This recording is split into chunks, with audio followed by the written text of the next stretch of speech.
My name's Allred, and I am an author. I've written 4 titles. I'm one of those who, at a very early age, knew that I wanted to be a writer. I was reading at 4 years old. I loved it. Every book I could get my hands on, I was reading.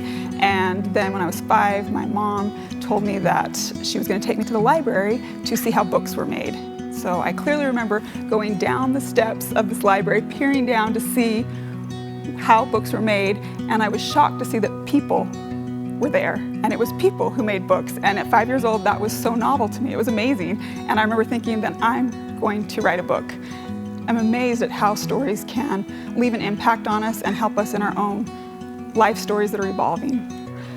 I was thinking, okay, what would my life be like without stories? And I can't even break apart who I am without the stories that have made me who I am, and the stories I've read, how the characters have taken on such meaning. They become intimate friends. And when you get to have that opportunity to have an actual book and go through and read it on your own, they changed my life. Like, I finish them and I want to go back and start them over immediately. And that's rare. It's not many books that do that, but when they do, it's powerful.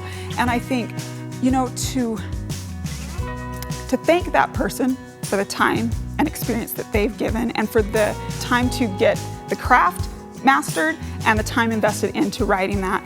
And I just think, what if they wouldn't have done that? What if they would have given up or stopped? What a loss that would have been for me personally. If you find the right characters, they know things about you that no one else knows, and you know things about them that you feel is so personal. It's like you're sharing this special, intimate moment. And when a reader and an author connect through that moment with books, I mean, that is just powerful.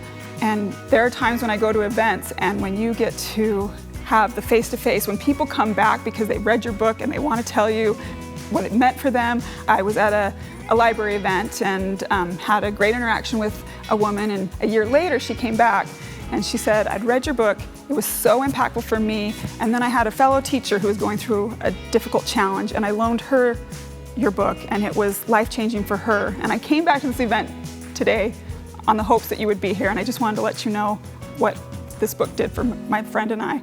And that really leaves an impression, especially sometimes being a writer isn't always rewarding. You don't always get to interact with your reader. And so it leaves you with this, okay, does it matter? You know, all this work, all these late nights, early mornings, these sacrifices that we make, it has its moment of reward, but your audience is so separate and you just don't know what kind of impact it's making. But when you have those face-to-face, it's extraordinary. It makes the experience much more tangible and much more real, that the reader knows that people do make books. I remember one day I was like, just daydreaming. I mean, we writers, we daydream, you know, and I was just thinking, wow, it's like an art museum. Like, if there was a way to walk into a museum, but it was literature, like, what would that be? How do we get that for writers? Because really good books are pieces of art. They're works of art, they're amazing. And how do we allow readers to have that experience where they walk in and see the magic? And so when I heard about AuthorCon, I'm like, this is phenomenal. This is the next generation of bringing art back to the written word. And there is a way that books, particularly fiction, can speak to people like no other medium. And we need to have that accessible. We need the next generation to tap into the power of stories. And the best way to discover that is through the empowerment that comes when we connect with others through story. And so I think without it, we are struggling as a society, and we need more access to good quality stories and those who help create those.